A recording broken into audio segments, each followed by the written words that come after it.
Hello and welcome to a brand new episode of The Daily Debate. My name is Ahmed Nader, and tonight we'll be tackling a very important topic for the future of Egypt, which is the digital transformation and the efforts of the Egyptian government to be achieving digital transformation. What is the difference between digital transformation, the digitalization, and the digitation or the digitalization in the near future? All these terms, how can we be differentiating between every one of them, and how it could be affecting the daily lives of the Egyptian citizens in the near future.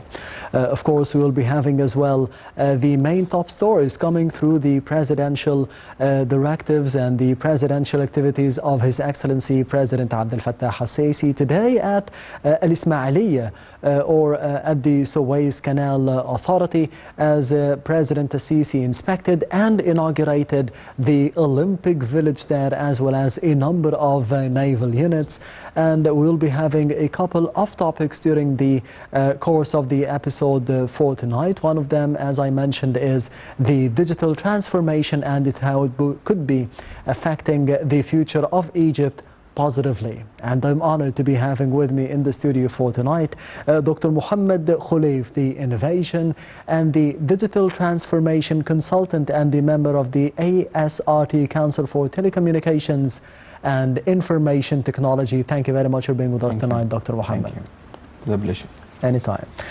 First of all, we'll be starting, as I mentioned, from the presidential activities of President Abdel Fattah al-Sisi and the Suez Canal Authority, as President al-Sisi today inspected and inaugurated the Olympic Village.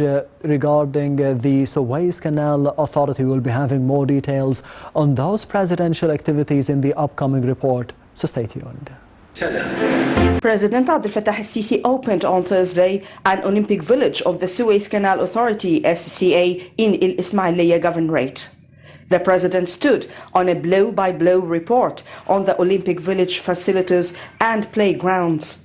Accompanied by SCA Chairman Osama Rabia, the president inspected the Olympic Village. While inspecting the Olympic Village of the Suez Canal Authority in Al-Ismailiyah, President Abdel Fattah al-Sisi witnessed through the cabin of SCA Stadium a show to welcome the opening of the Olympic Village.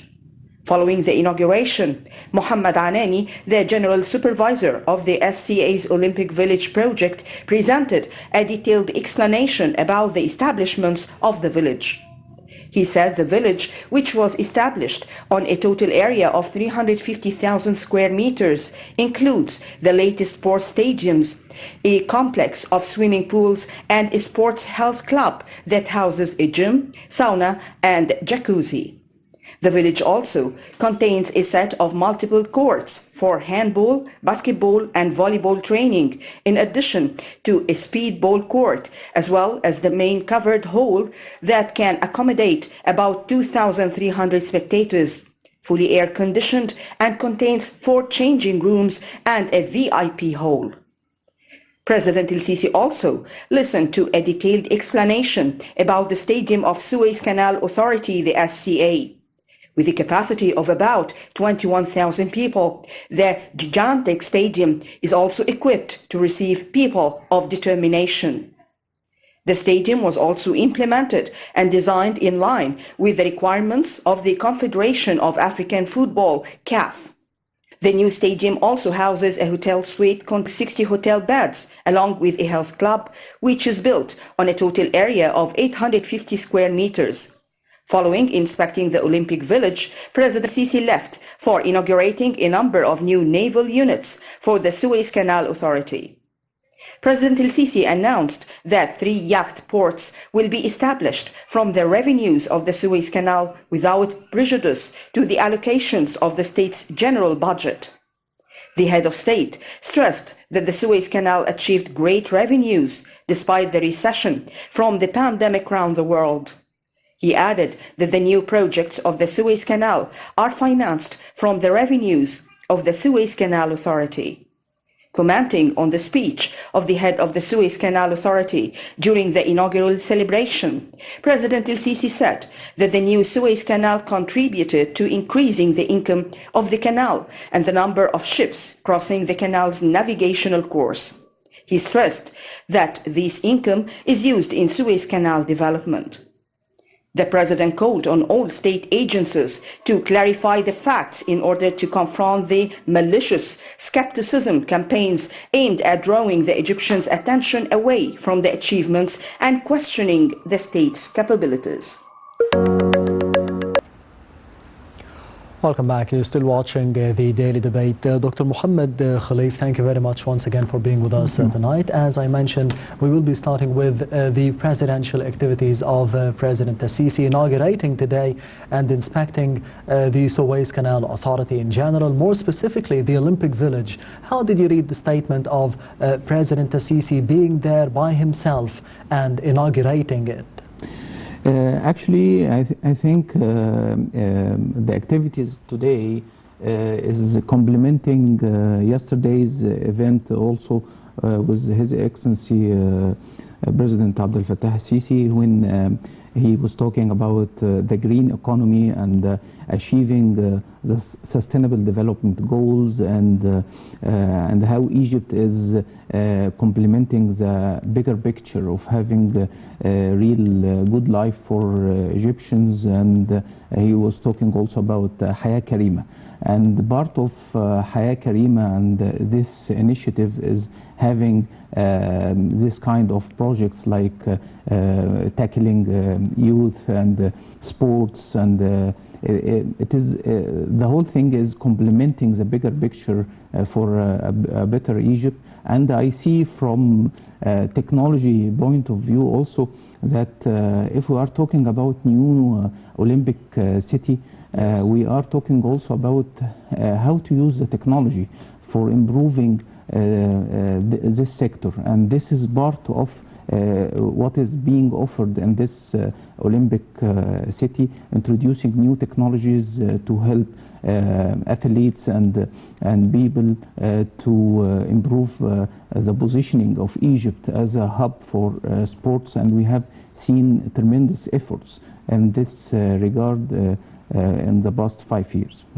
On the other hand, how did you see the statements made by His Excellency President Sisi and the chairman of the Suez Canal Authority, Osama Rabia, that we've had a number of achievements under the tenure of President Sisi regarding the Suez Canal Authority, the Suez Canal developmental access, the shipping lanes, the new Suez Canal, all of this in the space of 8 years? Yeah, we have a lot of projects, and we have a very rich roadmap for Suez Canal and Suez Canal area, which has, I see it from my perspective as a very attractive place for attracting foreign direct investments from all over the world. I think we have the potential to attract this foreign direct investment, and the place, the location itself is very much interesting to foreign investors, and we would be I think we will be receiving a lot of FDI in the coming years in this area, and especially in technologies and industries where Egypt have some sort of competitive advantage, or maybe pricing advantage, cost advantage, and also by introducing a lot of universities, technological universities in the last 2 years. We have also the capacity to introduce our skilled labor injected into this area to help foreign investors to improve their projects and move ahead as they plan. You've mentioned the FDI, or the foreign direct investment. How would you assess the process of the government under the tenure of President Sisi in the past 8 years to be attracting foreign direct investment, specifically as we are speaking today about the Suez Canal Authority, the new Suez Canal, the shipping lanes? How do you see the importance of attracting more investments? Actually, we are witnessing a global race for attracting foreign direct investment from all over the world, and all people or countries are trying to give investors the best infrastructures, the best regulations, their best efforts to attract investors. If you are attracting investors, then you are creating more jobs, and you are creating a new economy. I think given the whole global climate now, and we have global economic crisis, yes. we are preparing ourselves to the next period where I think the economic crisis will calm down in 2 or 3 years. But who are the countries who are ready for accepting or receiving FDIs? I think Egypt will be ready for this period, and I think Egypt has the potential to attract investments, especially in logistics, technology, manufacturing, and also in agriculture. Doctor, you've mentioned the whole global economic climate as we have seen in the past 2 or 3 years, the coronavirus pandemic starting from 2019, 2020, and in 2022 as well. We've had the Russian-Ukrainian war. So how would you see, or how would you assess the situation in Egypt economically, specifically, that we have gone through different phases, as His Excellency President Al-Sisi stated today, that we also have bills to pay of the 2011 uprising and the 2013 revolution. So how would you see the economic climate in Egypt, specifically after going all of these things that happened in the past 8 years alone? From what I witnessed and see myself, I see that the Egyptian government started in the past 5 years focusing on startups, innovation, improving the climate for startups, and funding innovative ideas. I see this trend is one of the most disruptive and really adding value to the Egyptian economy, and we will witness the results from these plans in the coming years. Although you might not see it right now, but I think in the near future we will have much more impact from Egyptian startups, Egyptian innovations, and it will add value to the Egyptian economy.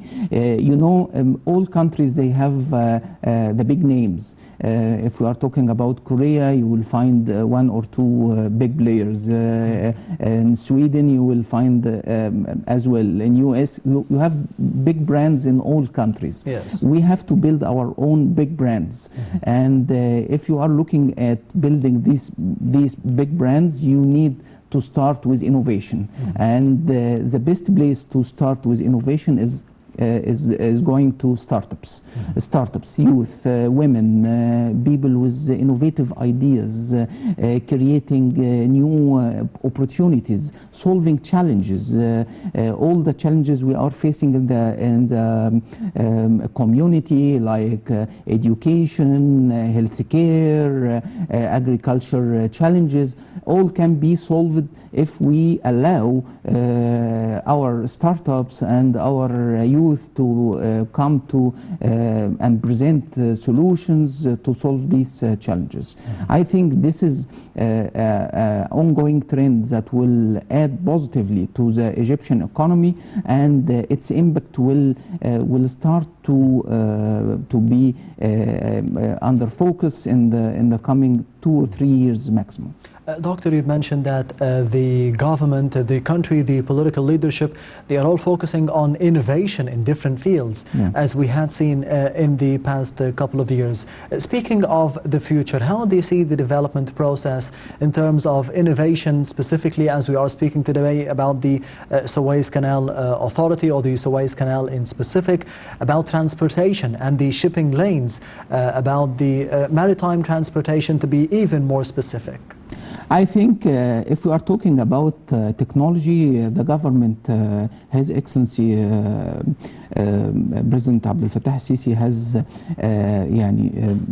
provided the whole good push for the technology to be used in favor of solving community challenges, and one of the challenges we face is transportation. Transportation sector, it was very old technologies, traditional ways of handling transportation. That's why when you are talking about the transportation sector in general, we are talking about Suez Canal, we are talking about even all the transportation activities or channels in the local in Egypt. If you are talking about airplanes, flights, we are witnessing a lot of advancements in the transportation sector in general, and I think the focus on Suez Canal is to allow people passing through the canal to see advancement or advanced technologies that reduce time, increase effectiveness, increase efficiency of all logistical services provided to them. And in order to achieve these goals, you need to use technology. And I think the Suez Canal authorities, they have realized this, and they are trying to push forward applying new technologies in the Suez Canal region in general, and they are using their own resources, and they are using their own funding. And by nature, the Suez Canal authorities, they have heritage of applying new technologies and new things since 60s, and they depend on Egyptian resources and Egyptian engineers and leadership. That's why I have I think we have a very hopeful future for Suez Canal, and we will witness a lot of advancements in their quality of service for ships passing through and all the services related. Today we've seen His Excellency President al-Sisi inaugurating and inspecting the new Olympic Village for the Suez Canal Authority, the launch of a number of things for the Suez Canal in different villages as well. This approach of President al-Sisi, this hands-on approach to be present at every important event, even on Fridays, to be inspecting the roads, to be inspecting the new capital, to be inspecting the construction of new cities all over Egypt. How would you see the importance of having a leader with this mindset? One of the most important issues facing any change or any transformation is people around, people who are in fear for being replaced by a system or by technology or by some sort of intelligent software or intelligent system or whatever, or fear of being also if they are not ready for being part of this change. That's why having the leader with the team and with the people there, and he is involved in every part of the advancement and the roadmap for advancement, is very important to make sure that all people will be on the same page, and they will be helping the change and helping the transformation to take place. This is the most important or the cornerstone of any transformation. That's why it is very important that His Excellency President Abdel Fattah al-Sisi is being there all the time to give the role model for Egyptians and for people in these projects that this is very important, and this is in the focus of the political leadership, and he is valuing their efforts. This is very important, and I think this is part of the success process we are looking for. On the other hand, how do you see the world itself seeing Egypt, as we are speaking today about innovation, technology, all of those important topics? How do you think the world is seeing Egypt through the eyes of the social media? For example, everything is live on Facebook, Instagram, YouTube. Everything can be seen throughout the country from all over the world. How do you think the globe is seeing Egypt now?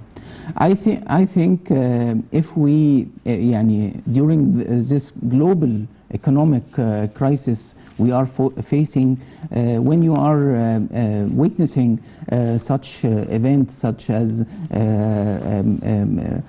the event we had today with Suez Canal, and yesterday also, I think we are pushing the world to see us from a different perspective, very rich perspective. We are not looking at small pieces of the whole picture. We are looking at the bigger picture. We are hoping for the best for Egypt, improving the innovation, the technology, etc., is part of our deep understanding of the global economy and how it is working, and how the dynamics of this world is taking place, and we need to be more focused as a media to present what we have. For example, we have few, maybe 6 or 7 startups, Egyptian startups, yes, who are very well known worldwide now in the transportation area, in the artificial intelligence, etc. Okay, this reflects the Egyptian government efforts in the last 5 or 6 years. I think this is combined with the events we are witnessing now. It gives a whole new idea about the character of Egypt in the coming 3 or 4 years. Mm-hmm. Yes, Doctor, we'll be turning to the main topic for today, which is the digital transformation as part of the Egyptian Vision 2030. How can it be applied? What is the difference between different terms of the digital transformation and the digitalization for the future of Egypt? All this and more in the upcoming report. The world is witnessing a revolution in information and communications technology, the ICT, the scope of which stretches far beyond the realm of this sector itself. New countries seeking real sustainable development and progress can hope to achieve these aims without a strong ICT sector in place to drive the necessary change. The Ministry of Communications and Information Technology, MCIT, was established in 1999 to develop the national ICT sector.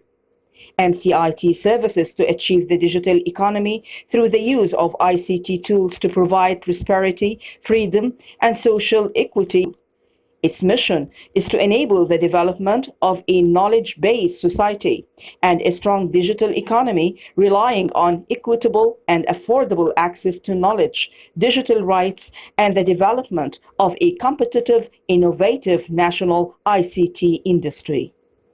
The new Egypt will possess a competitive, balanced, and diversified economy, dependent on innovation and knowledge, and based on justice, social integrity, and participation. It will be characterized by a balanced and diversified ecological collaboration system, investing the ingenuity of place and humans to achieve sustainable development and to improve Egyptians' life quality. The dimensions of the Sustainable Development Strategy comprise 3 dimensions, including the economic dimension, which highlights economic development, mental institutions, energy, and knowledge. The social dimension highlights education and training, health, culture, and social justice, while the environmental dimension focuses on environment and urban development. ICT 2030 strategy contributes to achieving the objectives of Egypt Vision 2030 through building digital Egypt.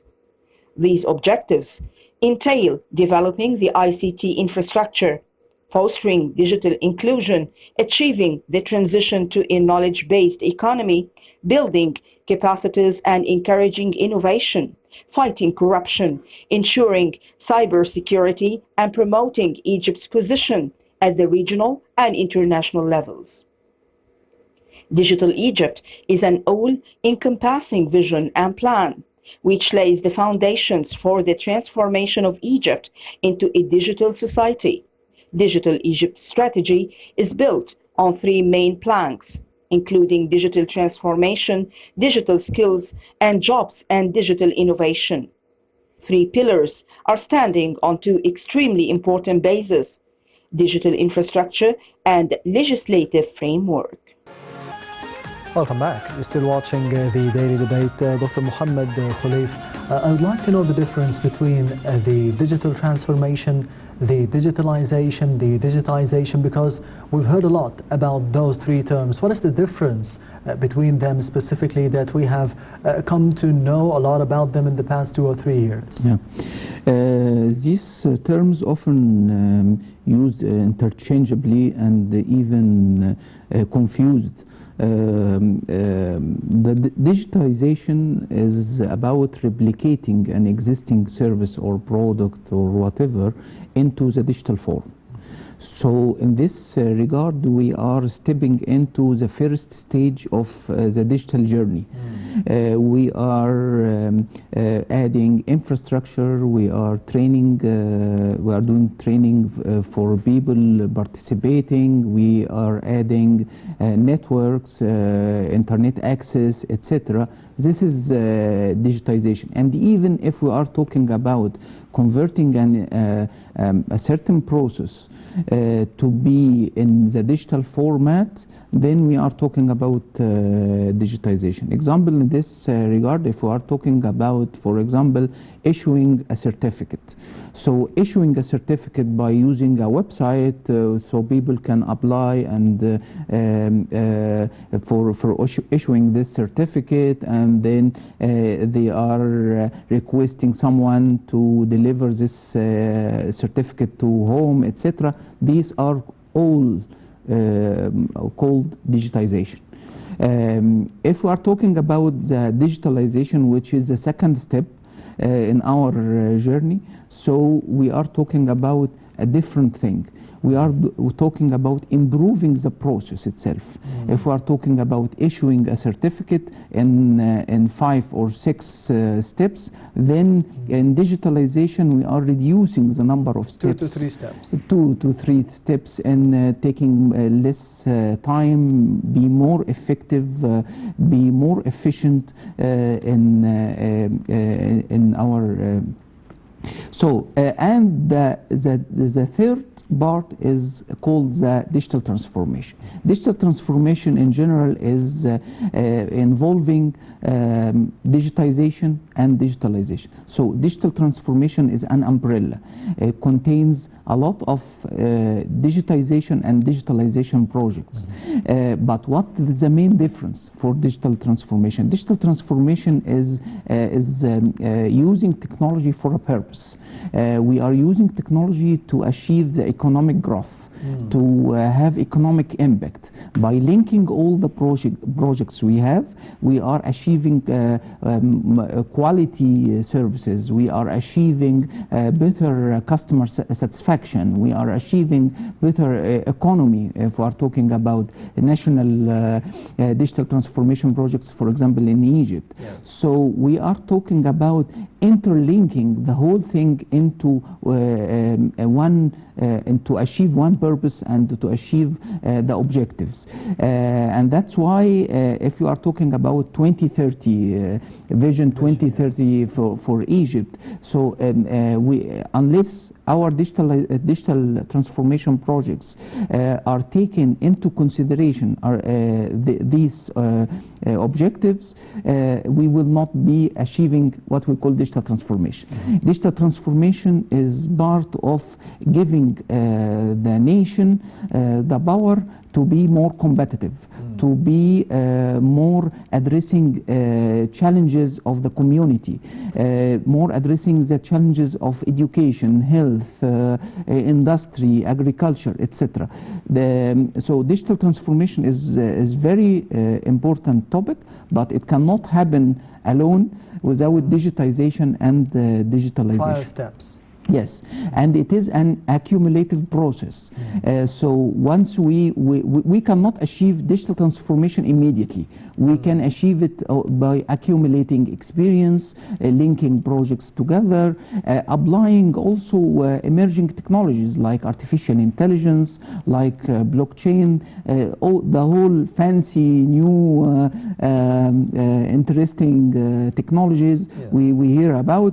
It has to be applied and used for the purpose, to achieve the purpose, not just for being used, but to achieve the purpose we are tackling. So this is the main difference between the different three terms, and I think the three, they are often confused and by so many people, but I think Egypt now currently we are moving ahead from the digitization era to the digitalization. So we're still in the first phase. We are between the digitization and digitalization phase, and we will be, I would say, we will achieve the digital transformation after we have all our databases, our services linked together and serving